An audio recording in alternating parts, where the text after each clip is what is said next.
Welcome to Chillin' 101. We hope this video helps. In this video, I will compare creatine versus protein full comparison. Start by noting the core roles of each supplement, then track differences in timing, dosage, effects, side effects, and how to combine them safely for stronger results. I'll guide you through simple examples, common misconceptions, and practical daily plans that fit gym goers and casual lifters. Stay tuned for clear comparisons and easy takeaways you can use this week.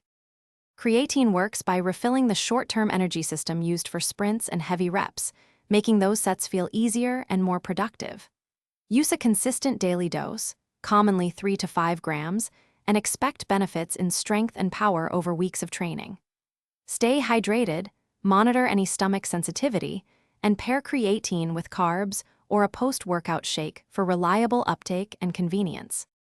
If you are finding this video helpful, please subscribe and like to support future guides and tips.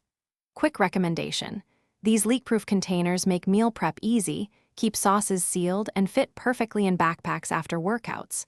They save time, reduce spills, and help you stick to daily protein plans without stress.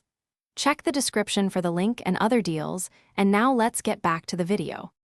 Protein supplies the building blocks for muscle repair and growth, so total daily intake matters most, not just timing.